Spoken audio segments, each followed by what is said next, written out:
অন্নপূর্ণা মাগো আমার, শুভ্র বসনা সরস্বতী, মনের গহন থেকে উঠে আসে আমার একজন সত্যিকারের মা আছেন, যার কাছে চলে সকল আবদার।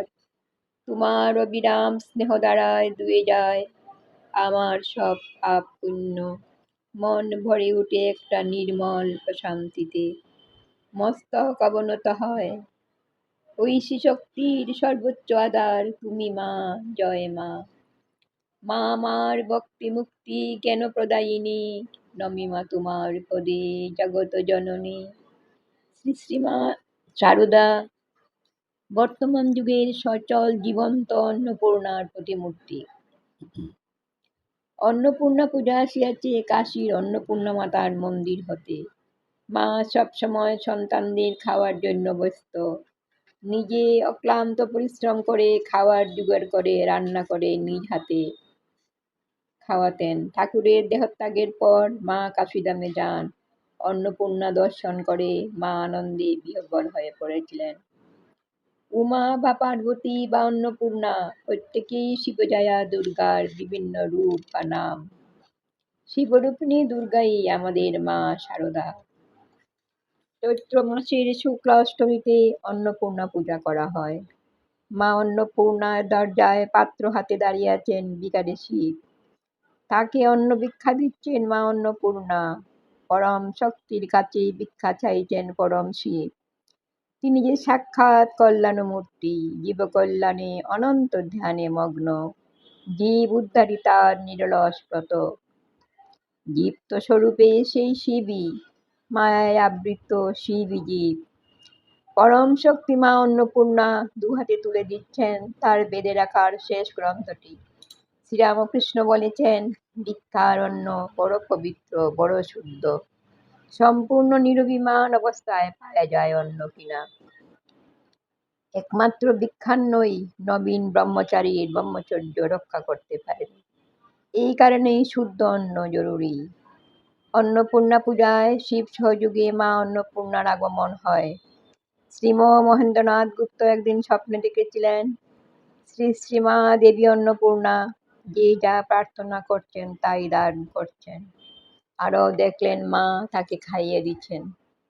জয় মা শারদা, জয় মা অন্নপূর্ণা। ভালোবাসার জন্যই তো মা আবির্ভূত হয়েছেন অভূতপূর্ব মাতৃবিগ্রহ নিয়ে। শঙ্করাচার্য একটি সূত্রে মাতা অন্নপূর্ণার বর্ণনা করেছেন, নিত্যানন্দ করি, ভরাবয় করি, সৌন্দর্য রত্না করি, নির্দুতাখিল পাবন করি, প্রত্যক্ষ মাহেশ্বরী। ইহা মায়েরই ছবির বর্ণনা। যারা এই মার কাছে এসেছে অভূতপূর্ব আনন্দে নিয়ে ফিরে গেছে। সর্বদাই তিনি মানুষকে দিয়েছেন আশা ও অভয়। অদ্ভুত হৃদয় মনোহারী স্নিগ্ধ শান্ত আত্মিক সৌন্দর্যের মহাসমুদ্র ছিলেন তিনি। পুঞ্জিত মলিনতা অতি ঘোর দুষ্কৃতিও ধুয়ে মুছে নির্মল করে দিতেন সকলকে। তাই তো তিনি প্রত্যক্ষ মহেশ্বরী। শ্রীমা শারদা মাতৃভাবের মহিমা, গরিমা ও মাধুর্য প্রকাশের জন্য নিজে মা হয়ে ভাবি বিশ্বমানবকে শিখিয়ে গেলেন মাতৃভাব। জীর্ণবাস এক দরিদ্র ব্রাহ্মণ অপরাজিতার একটা মালা নিয়ে মায়ের বাড়ির দরজায় একদিন উপস্থিত। লোকমুখে শুনেছেন পরমহংসদেব ভগবান আর তার সহধর্মিণী সাক্ষাৎ অন্নপূর্ণা, শিবগৃহিণী শিবা। সেই অন্নপূর্ণা দর্শনে জীবন সার্থক করার আশায় তিনি হাওড়া জেলার গ্রাম থেকে ছুটে এসেছেন উত্তর কলকাতার বাগবাজারে। জনৈক সেবন জানালেন, মা ঠাকুরানীর দর্শন পাওয়া কি এতই সহজ? এখন দর্শন হবে না। ব্যর্থকাম সন্তান তখন মনে দুঃখে কাঁদতে লাগলেন। মাতা ঠাকুরানী কিছুক্ষণ পরে আগন্তুককে জিজ্ঞাসা করলেন, তুমি কি এখনই মাকে দেখতে চাও বাবা? গরিবীর প্রতি মায়ের কি এত কৃপা হবে? আমি কি তার দেখা পাবো মা? করজুড়ে বললেন। মা তার দিকে সকরুণ দৃষ্টিপাত করে বললেন, দিন দুঃখীরাই তো মাকে দেখতে পায় বাবা, নিমেষের ব্যাপার। ভক্তটি কি দর্শন করলেন, কি তার অনুভূতি হলো তিনি জানেন। অকস্মাৎ চিৎকার করে উঠলেন, এইবার চিনতে পেরেছি গো, তুমি আমার অন্নপূর্ণা মা। এই বলে তিনি অপরাজিতার মালাটি ও সুপক্ষ বিল্বফল কাঁপতে কাঁপতে মাকে অর্পণ করলেন। মা হাত বাড়িয়ে তার মালা ও ফল সানন্দে গ্রহণ করলেন। সম্পূর্ণ অজ্ঞাত পরিচয় বৃদ্ধ কেবল প্রাণের টানকে সম্বল করে মার স্বরূপ দর্শনে কৃতার্থ। দর্শনার্থী এক ব্যক্তি মাকে দেখার জন্য বেকুল। উদ্বোধনে ক্রমান্বয়ে 3 দিন মায়ের বাড়ি ঘুরে যাচ্ছেন। তিনি বলেন, মা আমাদের অন্নপূর্ণা, তার কাছে সবই আছে, তিনি ইচ্ছা করলে সব দিতে পারেন। সেবকরা তাকে মায়ের সঙ্গে সাক্ষাৎ করতে দিলেন না। নিরুপায় হয়ে বাড়ির দরজার পায়চারি শুরু করলেন আর বললেন, মায়ের সঙ্গে সাক্ষাৎ না করে তিনি যাবেন না। যদি একবার দর্শন পান তাহলে এখানে আর আসবেন না। একদিন মা গঙ্গা স্নানে বেরিয়েছেন। অকস্মাৎ সেই ব্যক্তি ছুটে এসে মায়ের চরণ যুগল ধরিয়ে দিয়ে বললেন, মাগো, তুমি অন্নপূর্ণা, মহেশ্বরীর দীক্ষার জুড়ি পূর্ণ করে দিয়েছ। আমি কাঙাল, আমায় তুমি পূর্ণ করে দাও মা। এই বলে কৃতাঞ্জলি পুটে একটি বৈদিক মন্ত্র উচ্চারণ করলেন। ওম পূর্ণমদ পূর্ণমিদং পূর্ণাৎ পূর্ণমুদচ্যতে পূর্ণস্য পূর্ণমাদায় পূর্ণমেবাবশিষ্যতে। তার আচরণে মা বিস্মিত হলেন। মাতৃহৃদয়ে করুণার উদয় হলো। তার মস্তকে জপ করে মা বললেন, এইবার উঠো বাবা, তোমার হয়ে গেছে। এখন তুমি যেখানে যাবে জয়ী হবে, কোনো ভাবনা নেই তোমার। তার মনস্কামনা পূর্ণ হয়েছে। অন্নপূর্ণা রূপ শিবা শারদামার চরণে বুলুণ্ঠিত প্রণাম করে চলে গেলেন। সেই যে গেলেন, আর তাকে কোনোদিন দেখা যায়নি। উমা বা পার্বতী বা অন্নপূর্ণা প্রত্যেকেই শিবজায়া দুর্গার বিভিন্ন রূপ বা নাম। শিবরূপিণী দুর্গাই আমাদের মা শারদা। উত্তর কলকাতার বাগবাজারে 1 নম্বর লক্ষ্মী দত্ত লেনের লক্ষ্মী নিবাস। শ্রীমা শারদা দেবীর পদার্পণ ধন্য। 1912 সালের 26শে মার্চ অন্নপূর্ণা পূজা উপলক্ষে শ্রী শ্রীমা শারদা দেবী লক্ষ্মী নিবাসে পদার্পণ করিলেন।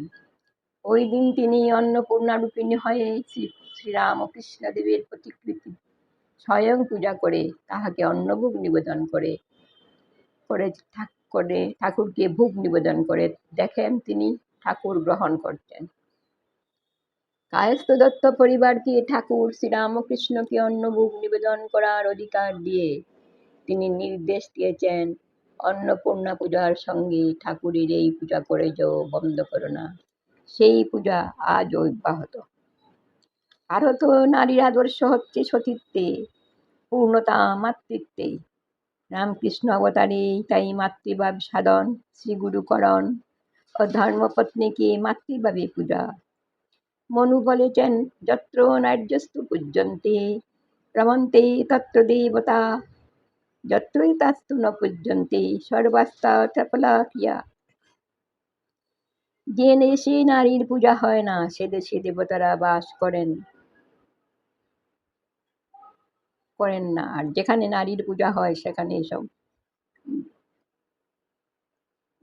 পূজা হয় না, সেখানেই সমস্তই বৃথা। মা এই সঙ্গে দ্বারক ও বাহক। এর মূলে রয়েছে তার ত্যাগ, ক্ষমা, সহনশীলতা, স্নেহ, করুণা। শ্রীমা শারদা শুধু ভারতীয় নারীর আদর্শ নন, সারা বিশ্বের নারীর আদর্শ স্থানীয়। সমাজের কোনো শ্রেণীর মানুষই মায়ের করুণা থেকে বঞ্চিত হননি। মাকে বুঝতে হলে ভারতীয় নারীর বৈশিষ্ট্য যে তপস্যা, পবিত্রতা, ক্ষমা, সহনশীলতা, ত্যাগ, স্নেহ, করুণা, সেই ধারায় জীবন প্রবাহিত করতে হবে। শ্রীমায়ের জীবনী ভাবী নারী সমাজের আদর্শ হোক, তাতেই কল্যাণ ও শান্তি নেমে আসবে ধরাধামে। সকলের মা তুমি শারদা জননী রূপে চিরবন্দিতা। সৎ অসৎকে সমভাবে গ্রহণ করে বিশ্বজননী রূপে হয়ে আছো উদ্ভাসিতা। জয় মা।